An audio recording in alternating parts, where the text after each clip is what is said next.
నిన్నటి రోజున ఏబిఎన్ ఛానల్లో యాంకర్ అయినటువంటి వెంకటకృష్ణ ఒక డిబేట్ పెట్టాడు. డిబేట్ ఉద్దేశం ఏంటంటే జగన్మోహన్ రెడ్డి గారు మొన్న మాట్లాడే ప్రెస్ మీట్ మీద ఆయన భోగాపురం ఎయిర్పోర్టు ఎవరు అనుమతులు ఇచ్చింది చెప్పాడు. అదేవిధంగా మెడికల్ కాలేజీలోని వీళ్ళు చేస్తున్న మోసం చెప్పారు. అమరావతి గురించి కూడా ఆయన మాట్లాడారు.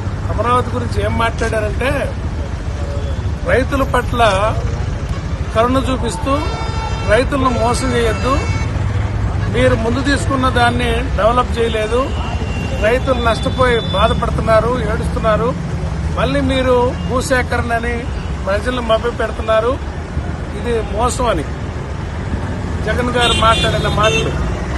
మీకు దాన్ని రైతులు ఎక్కడ అర్థం చేసుకుంటారో అని మీరు దాన్ని వక్రీకరించడానికి జగన్మోహన్ రెడ్డి గారిని అనరాని మాటలు. జగన్మోహన్ రెడ్డి గారు రాచకుండా, ఈ రాష్ట్రానికి రాచకుండూరయ్యా. ఎన్నిపోటు రాజకీయాలు తీసుకొచ్చింది ఎవరు? పార్టీలు మారే వాళ్ళకి టికెట్ ఇచ్చేది ఎవరు? పార్టీల మార్పును ప్రోత్సహించేది ఎవరు? రాజకీయాల్లో తటస్థులని చెప్పి టికెట్లు అమ్ముకుంది ఎవరు? ఒక పార్టీలో ఎన్టీ రామారావు, స్వర్గీయ ఎన్టీ రామారావు మంచి ఉద్దేశాలతో కాంగ్రెస్ పార్టీకి వ్యతిరేకంగా తెలుగుదేశం పార్టీని స్థాపిస్తే తెలుగుదేశం పార్టీలో ఇవాళ తెలుగుదేశం పార్టీ వాళ్ళు సగం మంది లేదు. కాంగ్రెస్ తో దోస్తీ, నీతి మాలిన రాజకీయాలు చేస్తుంది ఎవరు అందరికీ తెలుసు. ఏంటి ఆయన రకరకాల మాటలు, విషసర్పం అంట. ఎవరు విషసర్పం? ఈ రాష్ట్రానికి మేలు చేసిన నాయకుడు విషసర్పమా?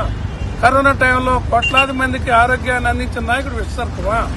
ఇంటింటికి వాలంటీర్లు పెట్టి అన్ని సర్వీసులు అందించి గ్రామాల్లో సచివాలయాలు ఏర్పాటు చేసి సేవలు ఫ్రీగా అందిస్తూ రైతు భరోసా కేంద్రాలు పెట్టి రైతులందరినీ ఆదుకొని రాష్ట్రంలో అభివృద్ది చెందడానికి పోర్టులు కట్టి విమానాశ్రయాలు కట్టిన నాయకుడు విశ్వసర్పమా?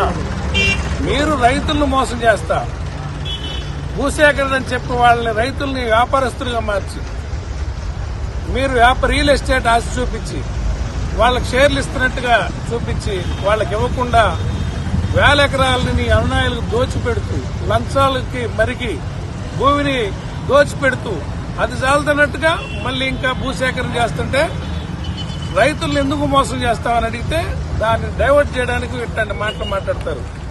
ఒక మాట, కేబుల్ చట్ట ప్రకారంగా మీకు ఒక టీవీ ఉందని చెప్పి మీకు చంద్రబాబు నాయుడు అవినీతిలో భాగస్వాములు కాబట్టి లాభాల కోసం ఒక టీవీ పెట్టుకుని మీరు ఎట్ట పడితే అట్ట మాట్లాడారు కాబట్టి దాని మీద చట్టపరమైన చర్యలు తీసుకోమని వాళ్ళ కేబుల్ యాక్ట్ ప్రకారంగా ఒక వ్యక్తిని అనవసరంగా విమర్శించేది అంటే నిరాధారమైన ఆరోపణలు చేయటం, కించపరచడం, అసత్య ఆరోపణలతోటి ఆయన వ్యక్తిగత ప్రతిష్టను దిగజార్చే విధంగా మాట్లాడారు కాబట్టి వాళ్ళ మీద క్రిమినల్ చర్యలు తీసుకోమంటాను.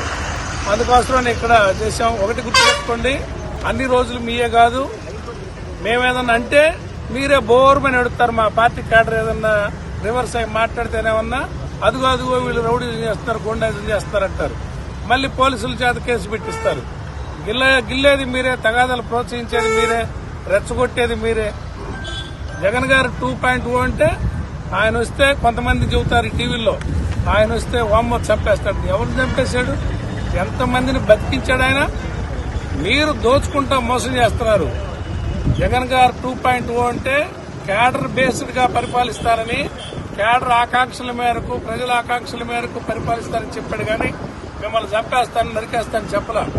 మీరు మీ పార్టీ వాళ్ళ చేతే రప్పాని ఫ్లెక్సీలు కొట్టించి మీరే ఇష్టం వచ్చినట్టు ప్రవర్తించి అవి మా పార్టీ పేర్లేసి మీ పార్టీ కార్యకర్తలతో చేసి ప్రచారం చేసి మా మీద ఒక విష ప్రచారాన్ని చిమ్ముతూ ఈ రాష్ట్రంలో దోపిడీకి గుర్తు చేస్తున్నారు.